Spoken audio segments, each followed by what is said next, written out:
Hey everybody, Mike Toy with Bonsai Boise. This is my main Siberian elm. It's the first one I ever dug up, and I've got many cuttings from it. But I'm going to take you back to when I first dug it up and show you where it's at now, and I'll do some work on it today. So here it is in September of 17. It's about 7.5 years ago. It doesn't look very impressive. It basically looks like a weed. It's just growing in the sidewalk in the crack of a building there. So I dug it up, brought it home. It still didn't look very impressive. That's a look at it. You can see this giant bulge on it right there. I've been fighting with that bulge ever since. But I've done some work to it. I hacked it off there at one point. So that's what it looked like. I sort of just hacked away at it. That didn't really solve it, but it made it look slightly less hideous. Fast forward about 4 years, and I've got many videos on this, so feel free to go back and see some of the progress along the way. But fast forward about 4 years from then, I decided to take a little more action and just saw some of that knob right off of there. So away I go. You can kind of see the scar from initially when I did it. And I just sort of take some bites out of it with my little branch cutters. And I put some glue, and that's just regular, toxic-free glue, clear glue. And that's what it looked like that day. It's way too tall though. So you're going to see, I'm going to take some action on that as well. Fast forward about a year, and this is how it's looking. A little better, but still a great big sort of ugly feature on it.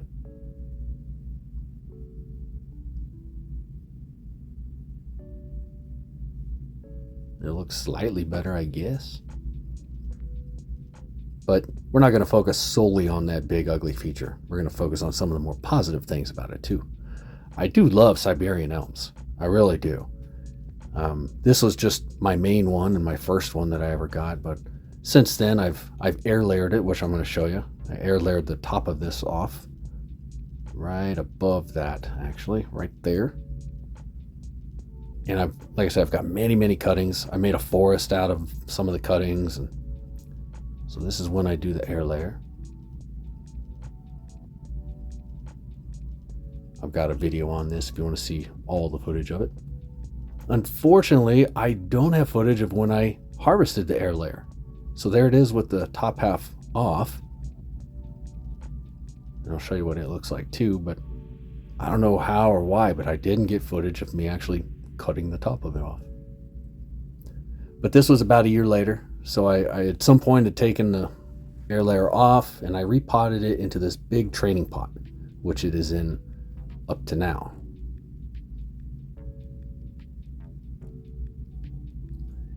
So the main problem with that knob, again, not to focus solely on that thing, but it just creates a weird reverse taper scenario where the trunk is kind of thick and then it gets thicker as it goes up in the middle. Fast forward to May of 24. You can see it's grown out quite a bit for just being in May. So, not even technically summer yet. But it was so overgrown that I decided to trim it up. And here's some of the more positive features of a Siberian elm. They grow like crazy. Probably because they are kind of like a weed. They grow like a weed. But you just can't hardly slow them down. You can build ramification on them super easily. You can get really bold on these because they just grow so vigorously and fast that, yeah, even if you're not happy with your decision, just wait a little while and you'll get a chance to kind of redo it. I like the way the bark is turning out. It's kind of getting that old fissured look.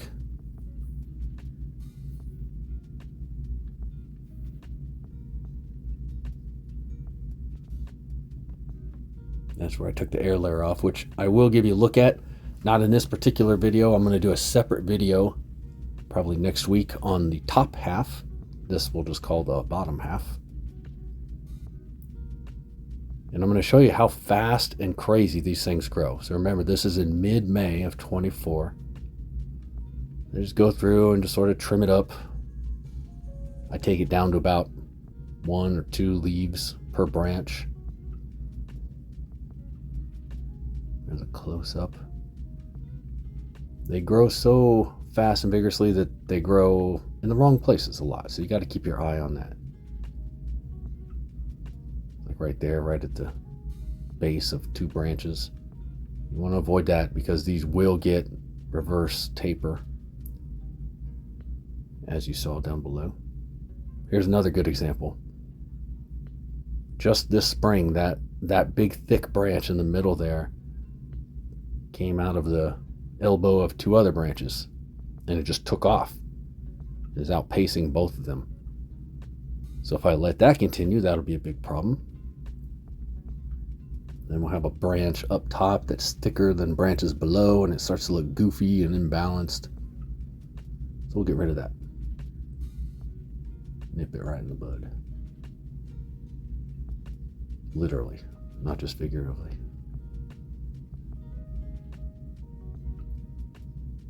Couple last little snips at the top here. Beautiful. And that was how I left it that particular day. Relatively happy with it. I think the tree is leaning more than it initially did, and I think that lean kind of just exaggerated more over time. I didn't notice it at first until I went to repot it, but you'll see it here in a minute. See that lean? I had a little bit of a lean. I don't think it was quite that drastic though. Maybe it was. I don't know. I don't think so. Here it is just 2 weeks later. It's already starting to leaf out again. Kind of looks cool. I always like the way it looks with the new leaves versus the old, you know, the contrast of color. Looks cool.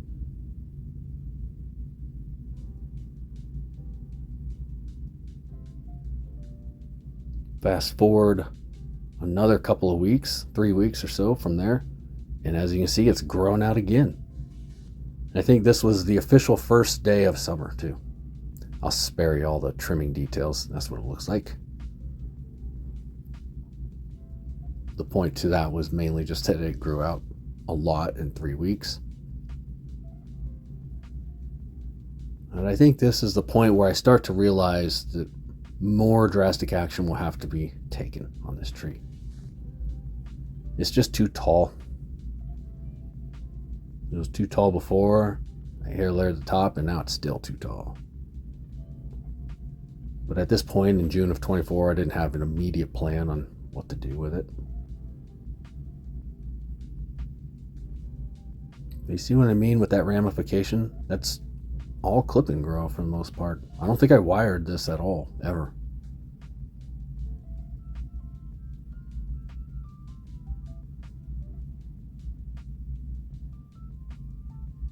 Got some root flare down below. It's a little, I don't know the right word, stringy looking. Kind of looks better when the roots, just the top of them are showing rather than the entire root. But whatever, we'll deal with that later. Still not bad for a weed I dug out of a sidewalk. Here it is a few weeks later in July. And I trimmed it up this day, and then I just kind of left it alone for the rest of the summer. So I didn't have any immediate plan for it yet. I know the pot's too big and it's too tall. There it is after I trimmed it up.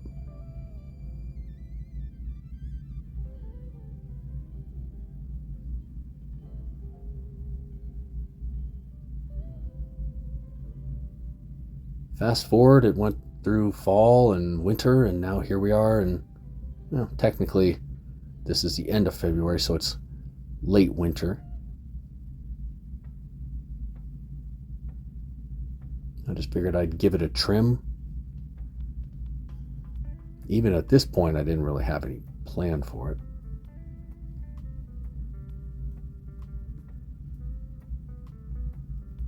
But it's pretty wiry and hairy looking, so. Also, I have cabin fever and I'm bored. It's been a long winter. So I wanted to do something outside, or at least in the garage, with some outdoor trees. This was one of the first ones I picked up out of the winter storage spot. So I was all excited. So there it is after I trimmed it all up.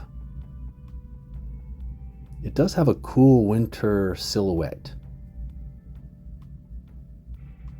And yes, naturally, I'm going to try and make cuttings out of that because we all know I need more cuttings.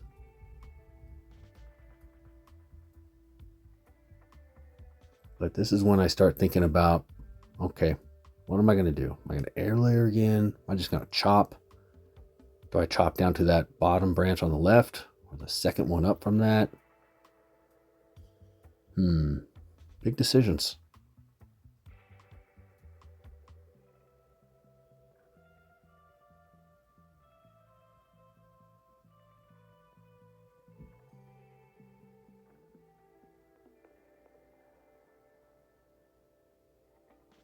Fast forward to the end of March, and now it is time for the restructure and the repot.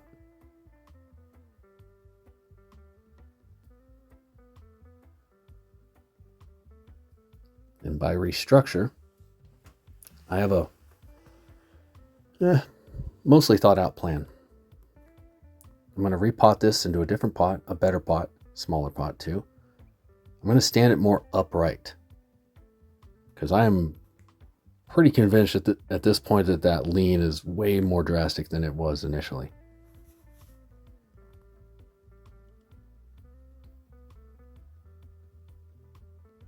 It's just starting to bud. I'm probably technically a little bit late doing this. You want to do it right when the buds are getting ready to pop. But then again, I did dig it up from the side of a sidewalk in the middle of September. So they're pretty tough.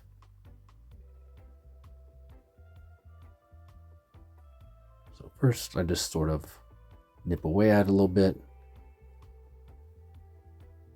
And then I decide I'm just going to make the cut. So I mark it lightly with a pencil. I did this once with a marker, and then I got little marker marks underneath it, and I'm stuck with it for years. I used this little cheapo saw that I had, and the tree was just kind of wobbling all over the place in the pot. I tried to stabilize it and just I didn't want to mess it up too much. So I tried a couple other things. Tried this tiny little blade. That didn't work. Tried this other blade. That didn't work. So I had to resort to these big knob cutters because I didn't want to, because the backside there tends to kind of like scuff up the bark. Yeah, I'm going to try and root that for sure. That'll be fun.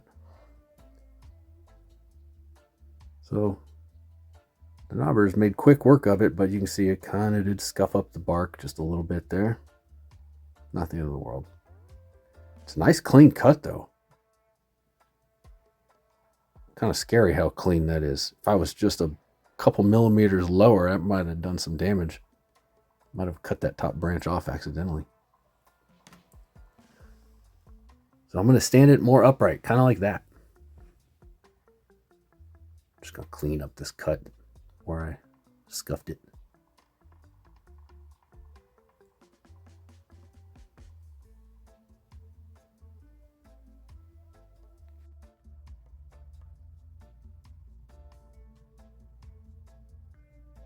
Okay, now let's see what these roots look like. I really don't know what to expect here.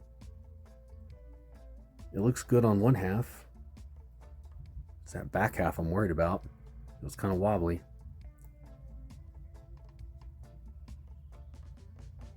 So I just sort of poke at it with a chopstick for a while, get all the old soil out of there.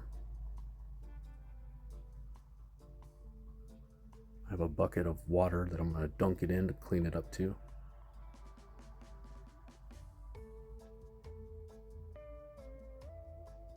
And that's weird.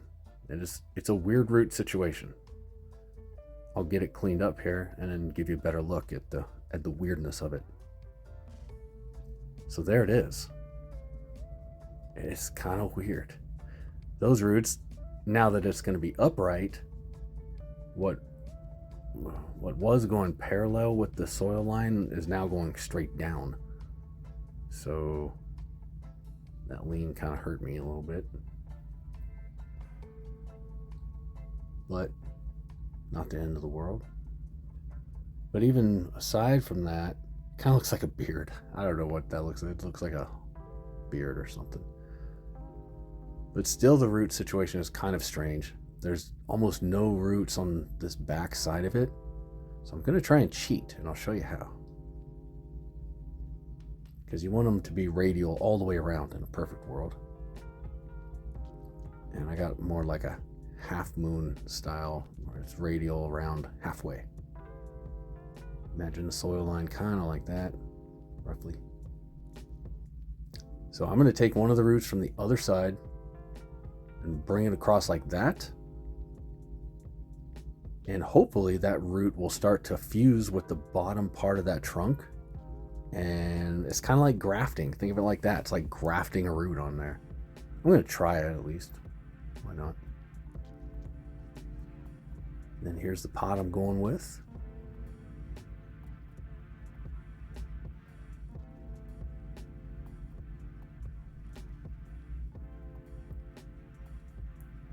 It's my typical soil mix with pine bark, perlite, pumice, volcanic rock, a little bit of academia in that. And I think there was even a little bit of very fine, not very fine, but very small scale granite rock.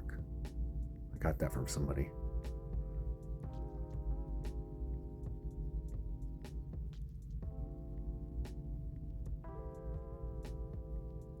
So this tree has definitely come a long way from where it started. If you remember, it was just a weed growing in a sidewalk at the side of a building about 7.5 years ago. It's put on a lot of thickness, gained a lot of character, still has some flaws, still has a long way to go. That was pretty much how I left it that day. Put some rocks in for stability. And then the problem with that knob thing on the back, I'll show you a better look at that. It's kind of it doesn't look bad from certain angles, and other angles you can see it. There's the big cut I made today. Yet another knob problem for later. It's okay. So there's an angle where you can see the problem big time. A reverse taper. From the side, you can't see it as much.